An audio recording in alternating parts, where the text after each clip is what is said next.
오늘 우리에게 주신 하나님 말씀은 고린도전서 11장 17절에서 34절까지 말씀입니다. 고린도전서 11장 17절에서 34절까지의 말씀입니다. 이것은 하나님의 말씀입니다. 내가 명하는 이 일에 너희를 칭찬하지 아니하나니 이는 너희의 모임이 유익이 못되고 도리어 해로움이라. 먼저 너희가 교회에 모일 때 너희 중에 분쟁이 있다함을 듣고 어느 정도 믿거니와 너희 중에 파당이 있어야 너희 중에 옳다 인정함을 받는 자들이 나타나게 되리라. 그런즉 너희가 함께 모여서 주의 만찬을 먹을 수 없으니 이는 먹을 때 각각 자기의 만찬을 먼저 갖다 먹음으로 어떤 사람은 시장하고 어떤 사람은 취함이라. 너희가 먹고 마실 집이 없느냐? 너희가 하나님의 교회를 업신여기며 빈궁한 자들을 부끄럽게 하느냐? 내가 너희에게 무슨 말을 하랴? 너희를 칭찬하랴? 이것으로 칭찬하지 않노라. 내가 너희에게 전한 것은 주께 받은 것이니 곧 주 예수께서 잡히시던 밤에 떡을 가지사 축사하시고 떼어 이르시되 이것은 너희를 위하는 내 몸이니 이것을 행하여 나를 기념하라 하시고 식후에 또한 그와 같이 잔을 가지시고 이르시되 이 잔은 내 피로 세운 새 언약이니 이것을 행하여 마실 때마다 나를 기념하라 하셨으니 너희가 이 떡을 먹으며 이 잔을 마실 때마다 주의 죽으심을 그가 오실 때까지 전하는 것이니라. 그러므로 누구든지 주의 떡이나 잔을 합당하지 않게 먹고 마시는 자는 주의 몸과 피에 대하여 죄를 짓는 것이니라. 사람이 자기를 살피고 그 후에야 이 떡을 먹고 이 잔을 마실지니 주의 몸을 분별하지 못하고 먹고 마시는 자는 자기의 죄를 먹고 마시는 것이니라. 그러므로 너희 중에 약한 자와 병든 자가 많고 잠자는 자도 적지 아니하니 우리가 우리를 살폈으면 판단을 받지 아니하려니와 우리가 판단을 받는 것은 주께 징계를 받은 것이니 이는 우리로 세상과 함께 정죄함을 받지 않게 하려 하심이라. 그런즉 내 형제들아 먹으러 모일 때 서로 기다리라. 만일 누구든지 시장하거든 집에서 먹을지니 이는 너희의 모임이 판단받는 모임이 되지 않게 하려 함이라. 그 밖의 일들은 내가 언제든지 갈 때 바로 잡으리라. 아멘. 하나님의 말씀입니다. 오늘은 함께 먹으며 라고 하는 제목으로 하나님 말씀을 나눠보겠습니다. 오늘 먹는 일의 중요성을 함께 나눌 텐데 모두가 공감하는 영역이 아닐까 생각합니다. 이야기 하나를 들려드리는 것으로 오늘 설교를 좀 시작하겠습니다. 햇살 가득한 호수에 두루미가 한가롭게 산책을 즐기고 있었습니다. 그 모습을 본 여우가 찾아와서 말을 걸었습니다. 두루미야 잘 지냈니? 이렇게. 두루미가 조금 차가운 목소리로 그냥 잘 지내. 근데 나 좀 바쁜데? 얄궂게 답을 합니다. 사실 둘은 며칠 전 서로 조금 다투었던 일이 있었습니다. 여우는 두루미의 반응에 기분이 나빴지만 다시 한번 말을 겁니다. 너를 위해 맛있는 식사를 마련할까 하는데 우리 집에 와서 같이 먹지 않겠니? 라고 묻습니다.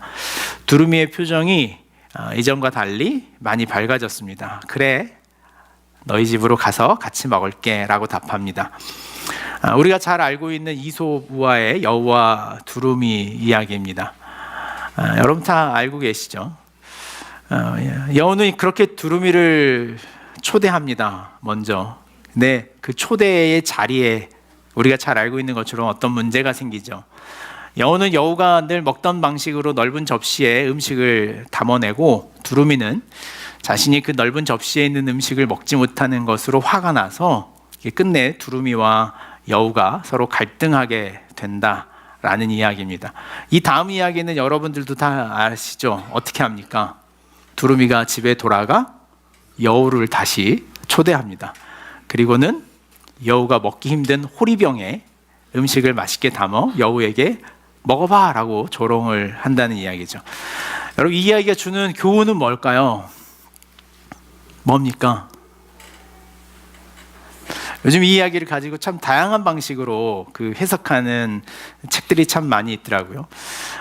또 다른 생각으로 이렇게 여우가 호리병을 들고 이렇게 막 마시는 이런 일러스트들을 보면서 문제는 여우와 두루미가 자기 고집 때문이었다. 두루미도 접시에 있는 거 못 먹을 일 뭐가 있냐? 먹자 마음만 먹으면 다 먹는데 그걸 가지고 삐지냐? 그러니까 친구가 없는 거 아니냐? 막 이렇게 글들이 막 붙어 있는 걸 봤어요.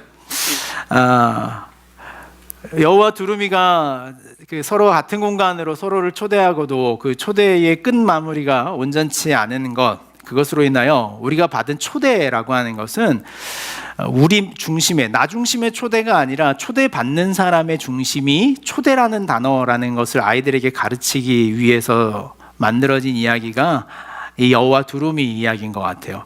우린 실제로 어떤 초대를 받은 자리에서 오히려 오늘 이 이야기처럼 불편해지거나 불쾌해지는 경험들을 하게 됩니다. 그러려고 날 초대했나? 라는 마음이죠.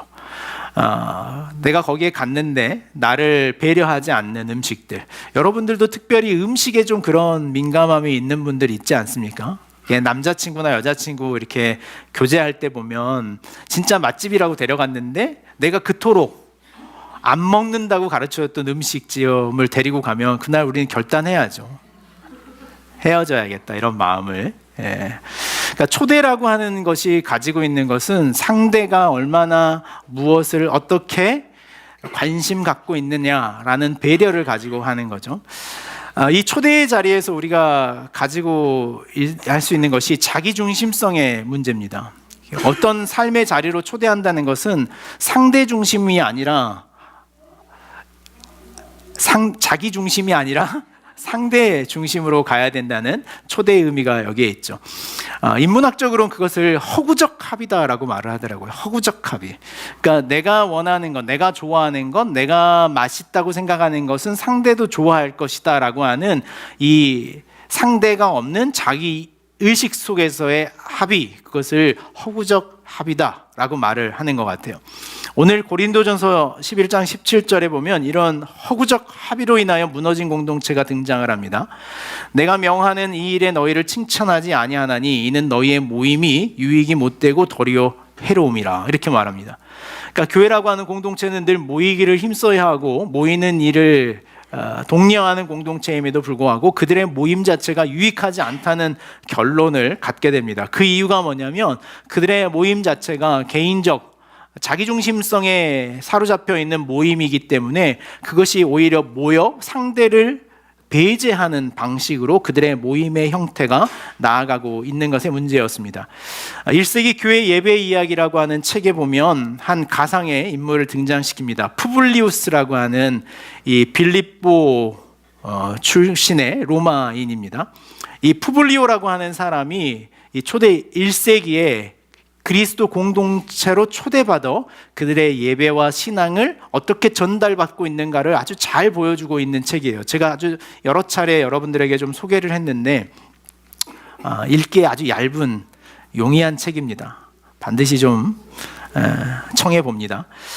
이 책에 보면 1세기 그리스도인들의 예배라고 하는 것이 우리가 하는 것처럼 이렇게 모여서 회중과 설교자가 분리된 예배가 아니라 함께 모여 공동의 식탁을 하는 것이 그들의 예배였다는 것을 보여줍니다. 그 책의 한 단락을 그대로 좀 인용하겠습니다. 푸블리우스가 어떤 한 집에 초대를 받습니다. 그 집에 초대를 받아서 이렇게 의문합니다. 이제 예배가 시작되는 건가요?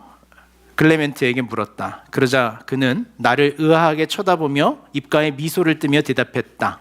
집으로 들어오면서 실제로 예배는 시작되었지라고 말합니다.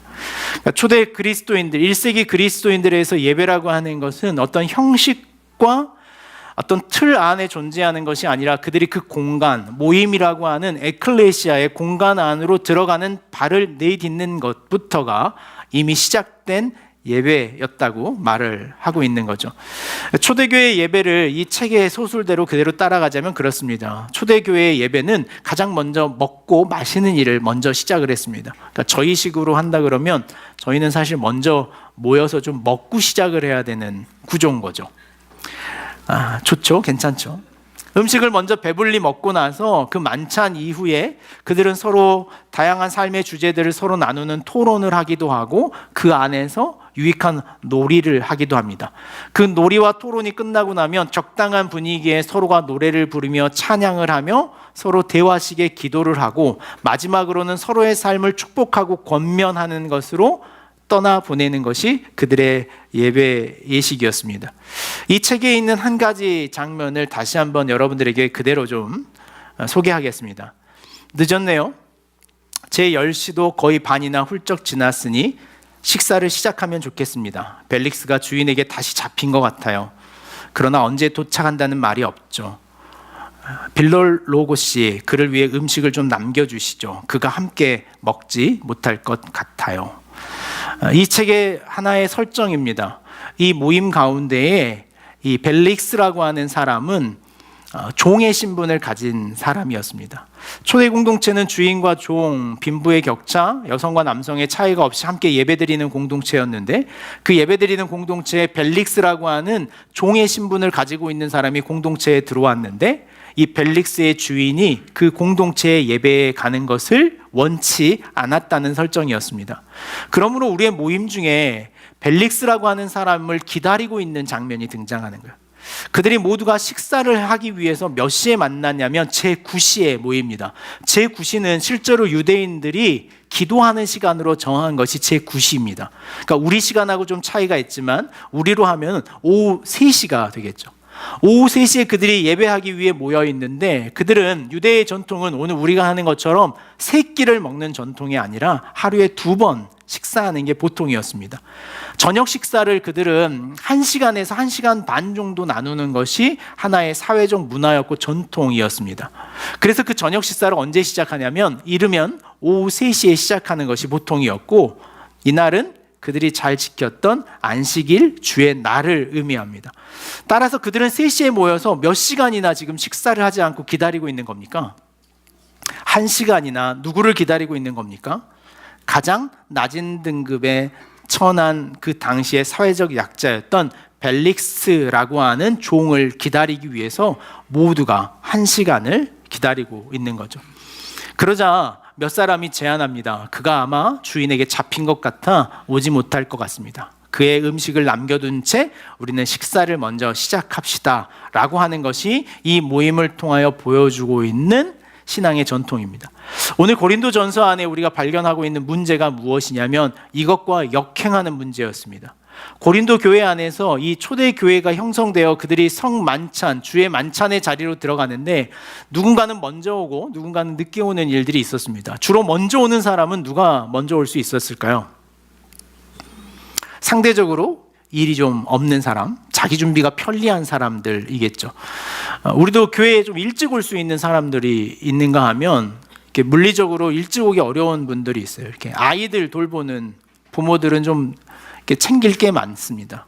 상대적으로 청년들 이렇게 홀가분하게 내 몸 하나 챙겨서 나오는 데는 조금 더 빨리 움직일 수 있는 것. 당시에는 그들의 모든 예찬이 교회에서 준비하는 것이 아니라 각자가 자기 분량에 먹을 것을 가지고 예배 공동체에 오는 것이 특징이었어요. 지금도 그런 식의 파티가 있지 않습니까? 자신의 개인의 음식 먹거리를 가지고 준비해서 와서 이들 안에 어떤 문제가 생겼냐면 3시에 모인 사람들끼리 먼저 음식을 먹고 배부르고, 심지어 그들 가운데는 그들이 가지고 온 포도주를 너무 많이 마셔서 오후 4시가 되기 전에 취하는 일들이 그들 안에서 만들어지기 시작하는 거예요. 여러분도 이렇게 한번 생각해 보시면 좋은데, 저는 이제 저희 때는 그런 경험이 있는데 여러분들은 없지 싶어요. 도시락 쌌던 세대이십니까? 네, 도시락 쌌던 세대와 경험이 없는 세대가 확연한데, 도시락 쌌던 세대에 보면 도시락 먹을 때요, 나름의 이렇게 파당이 생깁니다. 그래서 반찬이 조금 시원찮은 친구들은 또 그 친구들끼리, 그리고 반찬이 좀 거나한 친구들은 또 그런 친구들끼리 모여요. 그 중에 조금 더 얌체 같은 친구들 어떻게 합니까? 이렇게 반찬 몰래 책상 밑에서 먼저 열어봐가지고 줄줄이 비엔나 같은 거 있으면 본인 포크에다가 다 끼워가지고 아무것도 없는 빈 반찬통을 열어놓는다거나, 이런 일들이 막 있어서 그런 친구들하고 같이 밥 먹는 게, 저 중학교 때 우주라는 중학교 동창이 있었는데 그 친구 아버지가 원양어선 선장님이셨어요. 그래서 그 친구 집에 한번 놀러를 갔는데 제 평생에 부잣집이라는 집을 처음 갔던 경험이 있었고, 그 친구의 도시락에는 그때 당시에도요, 베이컨이나 햄 종류 이런 것들이 주로 도시락 반찬이었습니다. 도시락 먹을 때는 모두가 그 친구하고 가장 친한 벗이 되려고 하는 경향이 있어요. 그 친구 중에 또 저희 반 친구에 일원이라는 친구가 하나 있었습니다. 쌍둥이가 학교에 같이 다녔는데 형 이름은 일원이고 동생 이름은 이원이었어요. 저희 반에 일원이가 있었는데 좀 심했죠. 일원이네 가정은 굉장히 열악했습니다. 그때만 저희 생각에도 할머니하고 같이 살았던 것 같아요. 일원이는 항상 김치를 반 포기씩 가지고 다녔어요. 김치를 반 포기 가져와요. 다른 반찬도 아니고 김치를 반 포기 가져와요. 그것도 도시락통이 아닌 김치통 같은 데 담아와요. 그럼 누구나 아이들이 일원이와 밥 먹지 않고 우주와 먹으려고 합니다. 음식을 먹는 일에서 우리는 소위 어쩌면 우리 삶이 가장 많이 절망하게 되고 직면하는 어떤 자기 인격적 갈등이나 어려움들을 당하는 것이 먹는 시간이었던 것 같아요. 요즘도 좀 그렇지 않습니까? 요즘도 음식을 가지고 우리는 보이지 않는 차별과 문화적 갈등을 겪고 있는 것이 작게는 어떤 여러분들이 자주 보고 있는 SNS 안에서겠지만 넓게는 이 세계적인 기아의 문제로까지 연결되는 문제가 이 먹고 마시는 일이었습니다. 고린도 교회에 먼저 와서 먹고 마시는 사람들은 대부분 신분이 높은 사람들이었습니다. 신분이 높은 사람들끼리 먹고 마시다 보니 그들의 먹는 공간에 신분이 낮은 사람들이 들어올 수 없는 어려움이 생겼죠. 예수님의 생애는 그 식탁의 분괴, 어쩌면 식탁의 규모를 넓히는 것이 예수님의 복음의 사역 중에 가장 중요한 영역이지 않을까 싶어요. 예수님께서 요한복음에서 가장 먼저 행하셨던 예수님의 첫 기적은 너무도 초라하게도 물을 포도주로 바꾸는 사건이었어요. 요한은 이 사건을 굉장히 의미심장하게 홀로 기록을 합니다. 마태와 마가와 누가는 이 사건을 배제하여 기록하지 않지만 요한은 기록해요. 왜 그랬을까? 이런 생각이 드는 거예요. 이 땅에 하나님의 아들로 오신 메시아가 이 땅에 와셔서 행하신 첫 기적이 사탄을 물리치고 병든 자를 고치는 것으로는 합당하지만 물을 포도주로 바꾸는 것쯤이야 라는 마음이 일부 제자 공동체에 있었을지 몰라요. 하지만 요한은 거기에 집중했어요. 인류가, 인간이 처한 가장 낮은 단계에 먹고 마시는 것에 관여하시는 메시아, 하나님, 신이라는 개념. 인간의 먹고 마시는 가장 낮은 단간의 낮은 필요와 책임을 동참하시는 하나님이라고 하는 개념에 요한은 이 가나 혼인잔치의 이야기를 삽입합니다.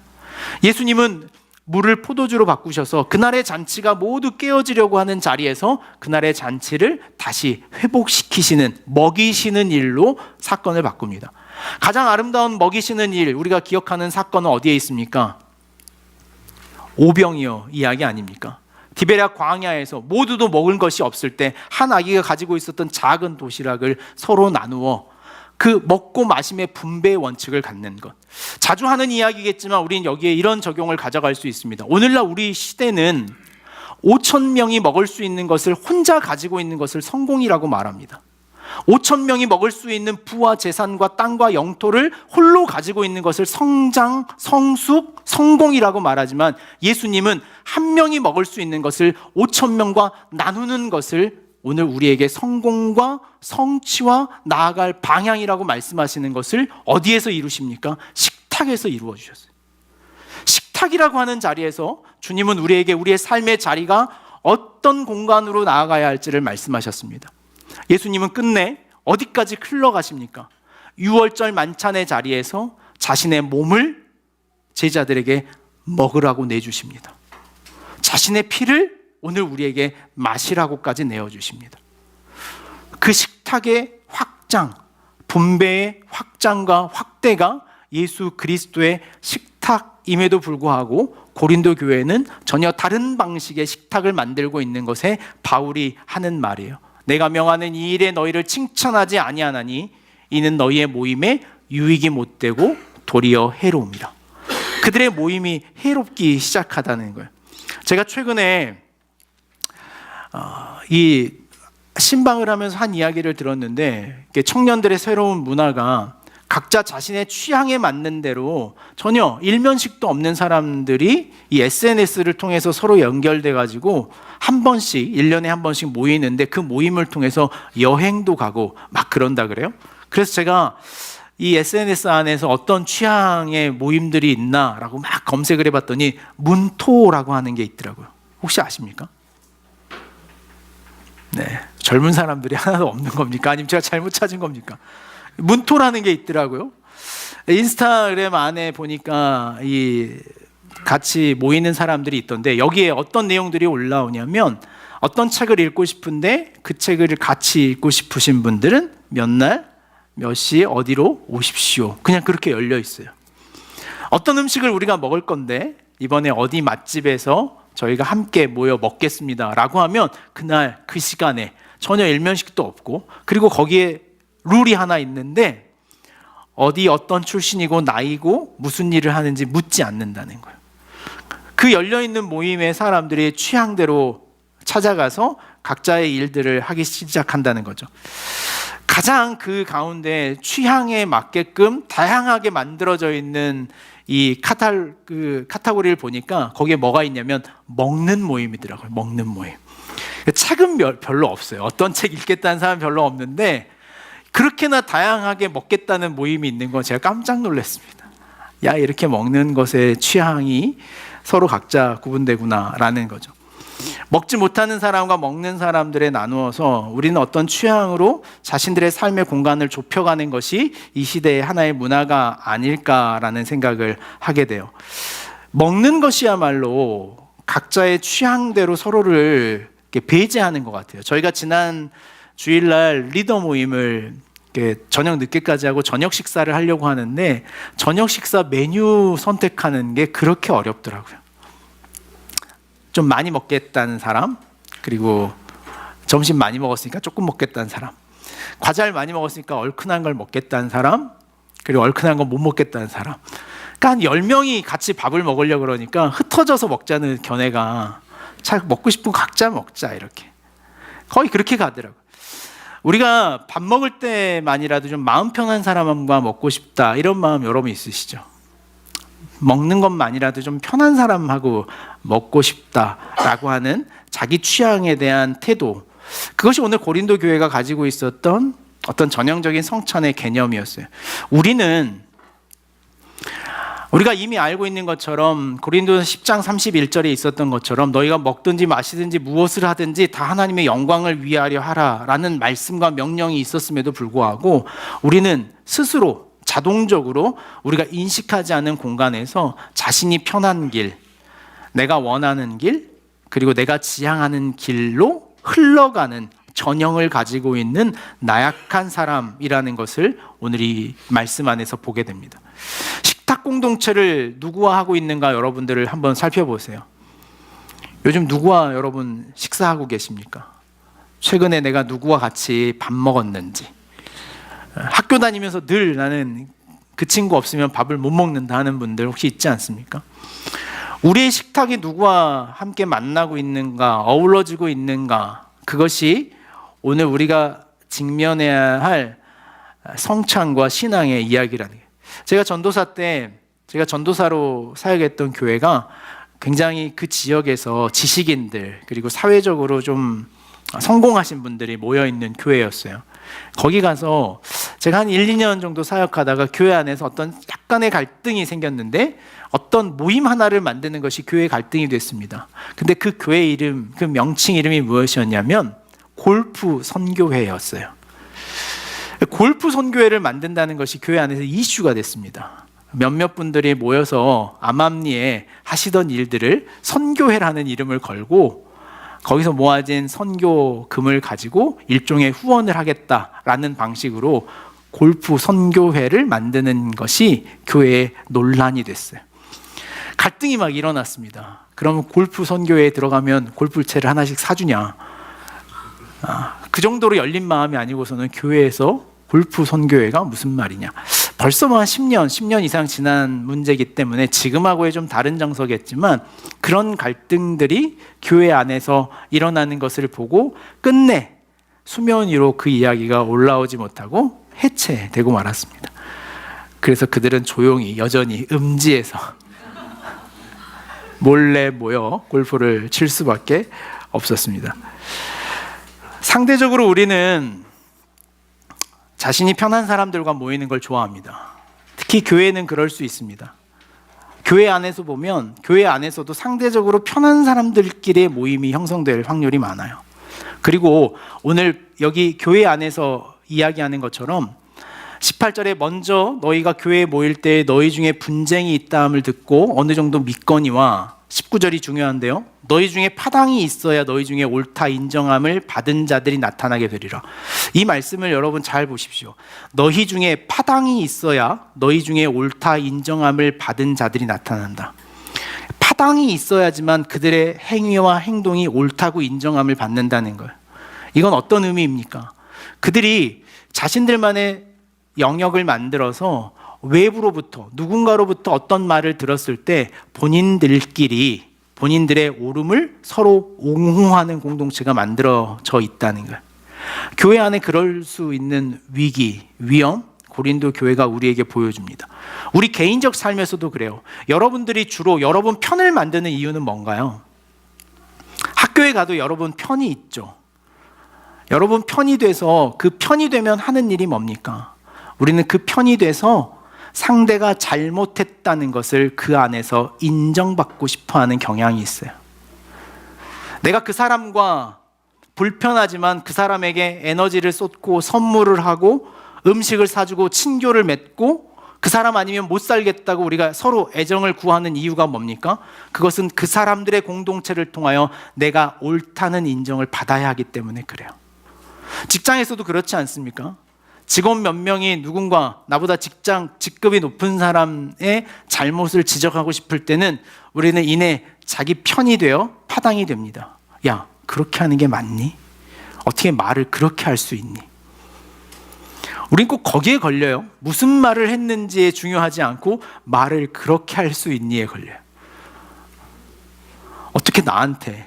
그래, 내가 뒤에 있는 말은 다 인정해. 근데 어떻게? 시작을 그렇게 할 수 있니에 걸어요. 맞아. 뒤에 있는 말은 그럴 수 있지만 앞에 그 자리에 있는 거 그거 네가 오라. 교회 안에서 그 파당을 만들어내는 것, 그래서 그럴 수 있다라고 하는 자기 편을 만들어내려고 하는 것이 오늘 고린도 교회 안에 있는 문제이지만 바울은 더 나아가서 그런 마음으로 성찬의 자리에 들어오지 말아라 라고 말하는 것이 바울이 말하고 있는 엄중한 경고예요. 독재자였던 히틀러는 인종차별과 병행해서 이 식량차별 정책을 썼답니다.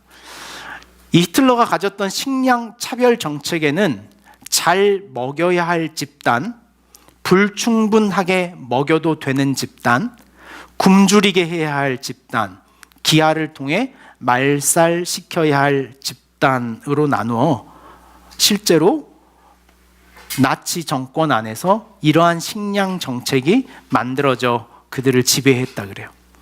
많이 먹고 배불러야 할 집단과 굶주려 죽여야 할 집단을 통하여 그들은 이 차별적 정권을 만들어냈던 거죠. 이 스위스의 사회학자인 장 지글러, 우리가 잘 이따금 한 번씩 인용하는 분인데요. 일찍이 그는 먹는 문제에 집중했습니다. 사회적으로. 그는 이렇게 질문했습니다. 왜 세계의 절반이 굶주려야 하는가? 굶주리는 세계를 어떻게 구할 것인가? 그러니까 세상이 굶주리고 있는 이 굶주림의 문제라는 거죠. 오늘 우리 시대는요, 이 식량 갈등 그리고 위기 사회에 있습니다. 여러분 아십니까? 한국이 식량 위기 국가라는 걸 여러분 알고 계십니까? 우리는 먹을 게 충분하다고 하지만 우리는 실제로 우리나라에서 실제로 완전히 다 우리식의 우리 농작물로 해결할 수 있는 농수산물이 딱 두 종류밖에 없답니다. 뭔지 아십니까? 쌀과 계란, 이 두 가지 외에는 모든 식료품을 해외로부터 수입해야 하는 나라가 우리나라라 그래요. OECD 국가 중에 가장 위기 국가라고 합니다. 외부로부터 식량이 차단되면 가장 빨리 굶어 죽을 수 있는 나라. 오늘 우리가 먹고 마시는 문제로부터 우리 사회는 얼마나 서로를 견제하고 갈등하고 위협하고 있는가를 보여주고 있는 것이 이 먹거리의 힘, 식량 전쟁이라고 부르는 갈등의 요인입니다. 예수의 식탁이라고 하는 책에 있습니다. 예수의 식탁 이야기라고 하는 책에 보면 이런 이야기가 하나 등장합니다.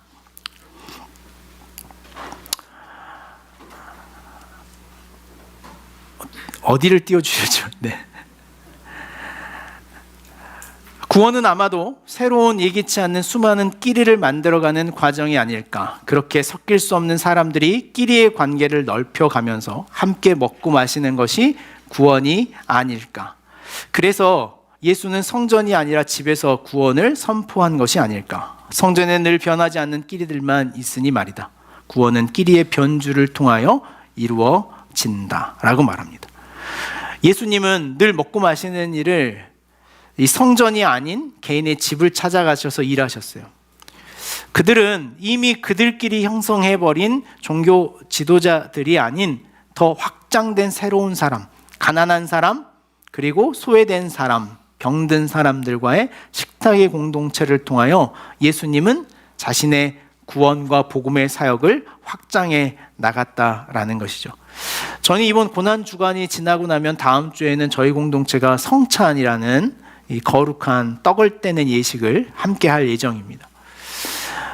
바울은 너희가 이 정하신 것을 행하기 전에 각자 자기 자신을 스스로 돌보지 않고서는 이 주의 성찬에 참여하지 않는 것이 오히려 옳다라고 말해요.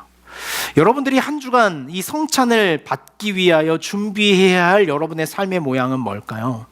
그것은 오늘 우리 가운데 있는 편협하고 왜곡하고 자기 스스로에 고정되어져 있는 이 자기중심의 사고로부터 벗어나는 것, 그것이 우리가 일주일 동안 실천해야 할 고난이라고 하는 주제와 연결되어 있다고 생각해요.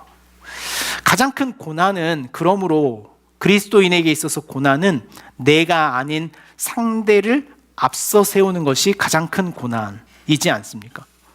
내가 아닌 상대의 유익을 구하는 것이 그리스도가 말하는 고난이에요. 내가 좋은 일이 아니라 상대가 좋은 일을 하는 것이 고난이에요.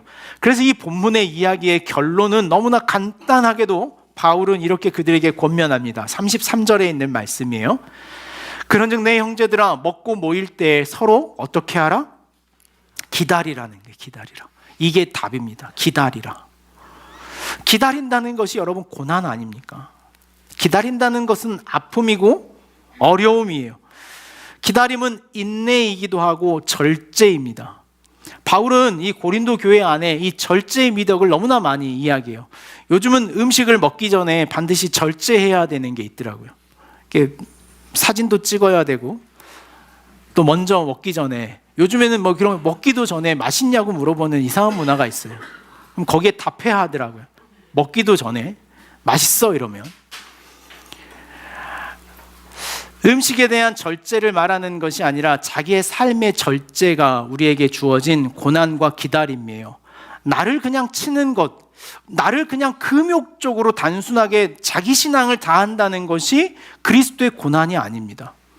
수도원적인 고난처럼 아무와 상관없는, 누구와도 상관없는 배려와 수용이 없는 절제는 바울이 말하는 고난의 의미가 아니에요. 바울이 그 고난에 직면하라는 것은 타인을 향하여 기다리는 것, 그의 숟가락을 먼저 내밀 수 있도록 내 자리를 비켜주는 것, 그것이 절제예요. 우리는 우리의 가정이 이 고난주간이라는 것을 통해서 이 절제와 기다림이라는 것이 서로 좀 인정되는 가정을 만드는 것이 고난주간 여러분들이 만들어가야 할 아름다운 신앙의 전통이라는 생각을 하죠. 내 생각을 먼저 만들어 내 규모와 상대가 맞닥뜨려 버리지 않게 절제하는 것 말이에요. 제가 요즘에 느끼는 것이 있는데, 너무 맞닥뜨려 있어서 우린 서로 상처를 낸다는 생각을 해요. 실제로 옆에 있는 사람하고 딱 붙어 있을 때는 조금만 움직여도 그 사람을 치기 마련 아니겠습니까? 상대와의 거리를 조금 두는 것, 상대와의 거리를 유연하게 남겨두는 것, 그 공간을 만들어내는 것, 그것이 우리에게 절제인 것 같아요. 제가 몇 주 전에 우리 형제들한테 연애 팁 한 가지 전해드리면서, 형제에게 있어서 가장 중요한 연애의 기술은 뭐다? 절제에 있다라는 게 절제. 그래서 형제들 혹시 소개팅하거나 그럴 일 있으면 집에서 밥을 먹고 나가세요. 오늘 바울이 알려주는 거예요. 집이 없냐? 배고프기 전에 먹고 나가라. 그럼 우리 자매들도 마찬가지인 것 같아요. 소개팅 가서 허겁지겁 먹지 말고 집에서 충분히 먹고 기분 좋은 상태로 나가셔야 돼요. 예쁘게 나간다고 며칠 굶고 짜증 가득 담아가지고 먹을 것 앞에서 이성을 잃지 마시고 충분히 먹고 좋은 기분으로 만나는 거죠. 실제로 연애할 때도 그런 마음이 좀 있는 것 같아요.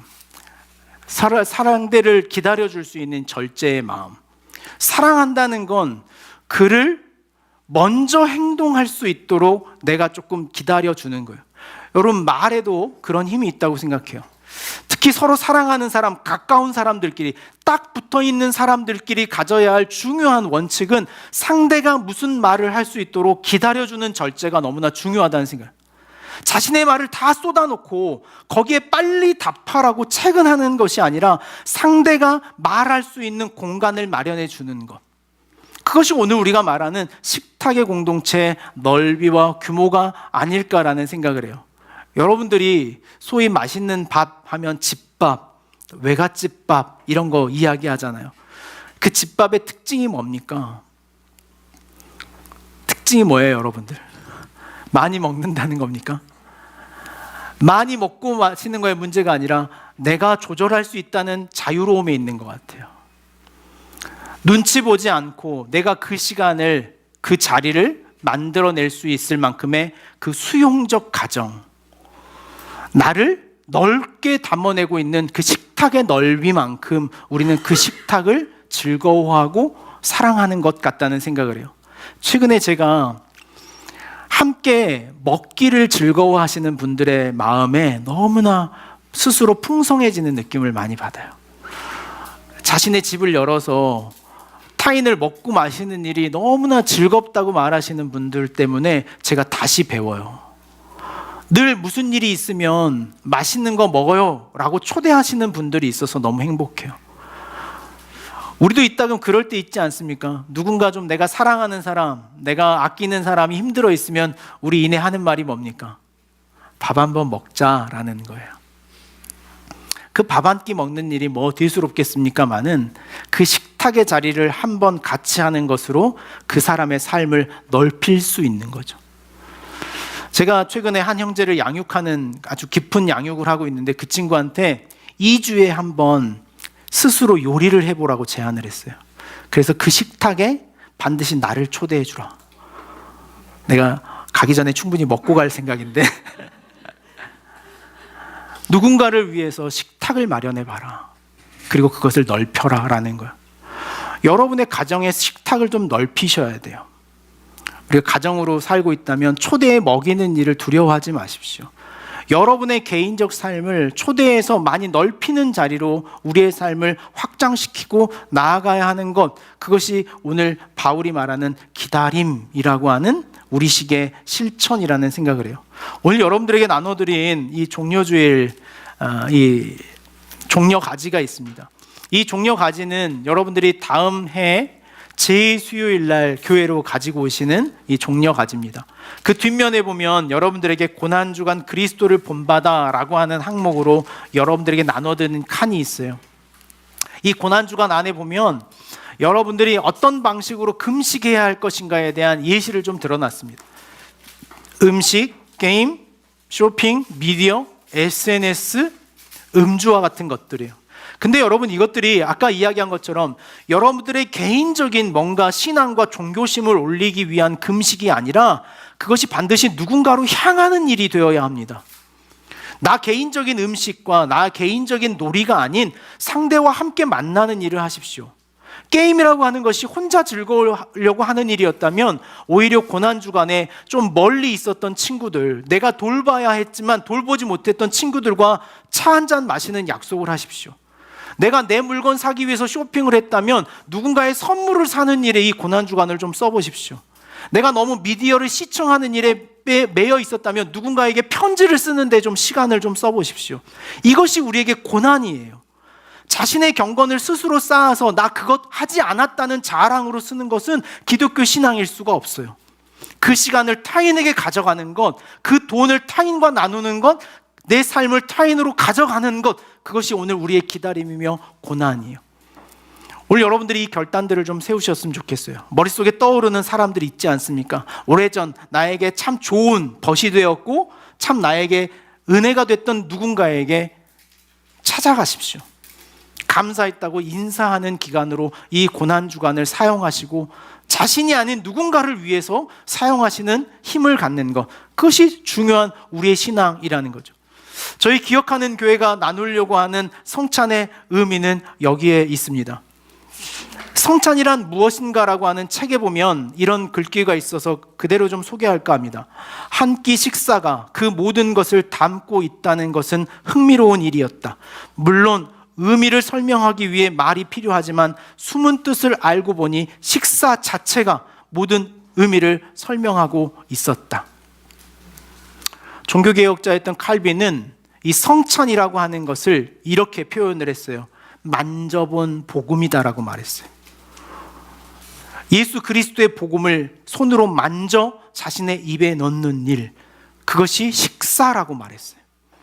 그 식사라고 하는 자리가 오늘 우리의 삶에 있어서 확장되고 확대되어야 할 우리의 삶의 자리라는 거죠.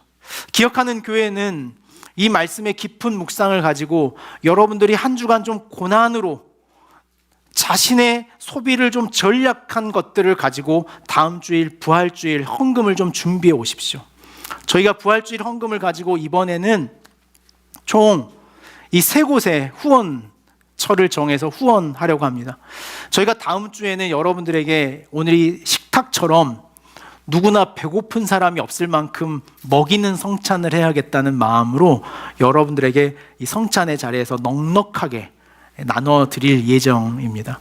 근데 그 샌드위치를 저희가 하나 사는데요, 이런 제안을 받았어요.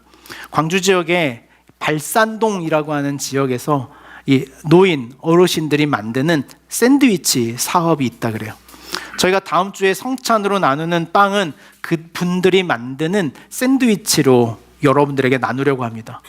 스타벅스보다 더 비싸요. 그래서 제가 이렇게 비싸게 어르신들이 파네라고 속으로 마음은 그랬지만 비싼 만큼 어르신들의 삶에 도움이 되겠지라는 마음으로 저희들의 페이스뱅크 사역이 흘러갈 예정입니다. 또 하나는 동구 지역에 우리처럼 청년이지만 가정의 열악함으로 학업에 대하여 어려움을 겪고 있는 두 청년을 저희가 좀 찾았어요. 그래서 그 두 청년들에게 저희가 적절한 나눔을 할 예정입니다. 또 하나는 자료로 좀 여러분들에게 소개드릴까 하는데요, 이 뽀송뽀송 클린데이라고 하는 걸 작년에 이어서 올해 제가 나주에 있는 이 아보전하고 같이 협력해서 이 사업을 하나 마련을 했어요. 작년에 저희가 한 가정에 찾아가서 그 가정의 집을 전체 청소해주고 필요한 집기류들을 좀 사주었던 그날도 비가 왔어요. 그 비 오는 날 했던 사역의 이야기들이 이 굿네이버스 안에서 전국에 보고가 됐대요. 그래서 전국 사업으로 굉장히 잘한 사업으로 평가를 받았고, 그 사업을 저희가 좀 굿네이버스와 계속 좀 하면 좋겠다 싶어서 저희 교회와 굿네이버스가 협력해서 이번에는 나주 지역에 있는 6개 가정을 저희가 좀 선정을 했습니다. 6개 가정에 그 아이들이 가지고 있는 어려움들이 뭐냐면 대부분 조손 가정, 재혼 가정에 살고 있어서 아이들이 겨울에 덮고 깔았던 이불을 빨래해 줄 수 있는 가정 형편이 안 된다는 것을 좀 찾아냈어요. 그래서 저희가 이 아이들의 가정에 직접 방문할 수 있는 가정 3곳과 우리 기관에 있는 선생님들이 방문해서 가지고 온 이불들을 저희가 좀 뽀송뽀송하게 빨래해서 그 아이들이 다시 맞이하는 겨울에는 세상이 좀 따뜻하다라는 것을 경험할 수 있는 일들을 저희가 하려고 합니다. 오늘 우리의 신앙은 여기에 있어야 된다고 늘 말해요. 우리의 삶이 자신의 식탁에 무슨 음식을 더 올릴까를 고민하는 것은 예수 그리스도의 성찬에 합당하지 않은 삶입니다. 우리의 밥상에 어떤 식탁과 무슨 찬을 더 올릴까 고민하는 것이 아니라 누군가의 삶에 더 찾아가 그의 삶을 어떻게 더 풍성하게 할까 찾아내는 것이 오늘 우리가 가져야 할 복음의 신앙이며 우리의 식탁 공동체예요. 저희는 주일날 참 밥을 맛있게 먹는 교회입니다. 여러분들 밥 맛있게 드시죠? 맛있게 먹고 밥이 맛있어서 제법 그 밥 시간 때문에 순모임을 하고 가는 사람들도 있지 않나 싶을 만큼 우리의 식탁은 풍성합니다. 저희는 그 식탁의 풍성함도 만들어가고 유지하는 것에 큰 자랑이 있다고 봐요. 하지만 그것보다 더 큰 풍성함은 우리의 식탁을 더 넓은 세상과 넓혀가는 일에 있다고 생각합니다. 오늘 바울이 말했던 우리의 삶을 살피는 것이 여기에 있다고 생각합니다. 그러므로 누구든지 주의 떡이나 잔을 합당하지 않게 먹고 마시는 자는 주의 몸과 피에 대하여 죄를 짓는 것이니라. 오늘 우리가 우리의 식탁을 돌아볼 이유가 여기에 있습니다. 기도하겠습니다.